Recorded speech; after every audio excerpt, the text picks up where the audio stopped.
क्या आपने कभी सोचा है कि भगवान शिव ने अपने सभी गणों में से नंदी को ही अपना वाहन और द्वारपाल क्यों चुना?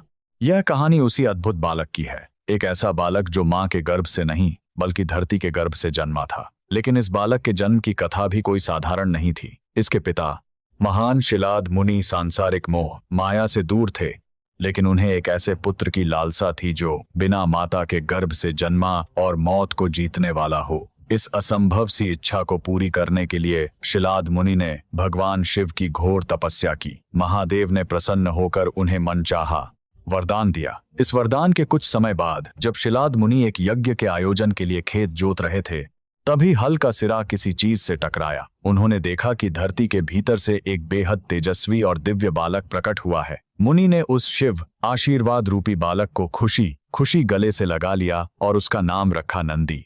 नंदी बचपन से ही अत्यंत कुशाग्र और शिव भक्त था। जब वह 7 वर्ष का हुआ तब आश्रम में मित्रा और वरुण नाम के 2 महान ऋषि पधारे। उन्होंने नंदी को देखकर उसके पिता को एक खौफनाक सच बताया। मुनिवर, आपका यह बालक सर्वगुण संपन्न तो है, लेकिन 8 वर्ष की आयु में इसकी मृत्यु निश्चित है। यह भयानक सच सुनते ही पिता के पैरों तले जमीन खिसक गई और वे फूट फूट कर विलाप करने लगे।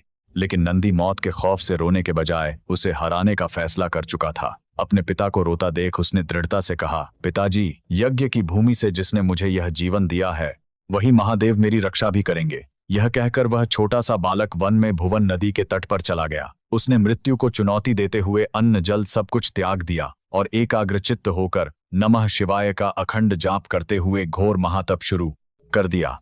नंदी की वह तपस्या इतनी कठोर थी कि उसकी भक्ति के तेज से ब्रह्मांड गूंज उठा। अपने भक्त की इस अद्भुत निष्ठा से विवश होकर साक्षात भगवान शिव वहां प्रकट हुए। महादेव ने जब नंदी को दर्शन देकर मनचाहा वरदान मांगने को कहा, तो उस बालक ने अपने प्राणों की भीख नहीं मांगी। उसने हाथ जोड़कर केवल इतना कहा, प्रभु, मुझे बस आजीवन आपके चरणों में रहकर आपकी सेवा करनी है। नंदी का यह निस्वार्थ प्रेम देखकर महादेव भाव विभोर हो गए। उन्होंने नंदी को मृत्यु के जाल से मुक्त कर अजर अमर कर दिया। उसी क्षण भगवान शिव ने नंदी को एक दिव्य बेल का रूप प्रदान किया और हमेशा के लिए अपना सर्वोपरि वाहन, कैलाश का द्वारपाल तथा अपने गणों का अधिपति यानी नंदीश्वर बना लिया।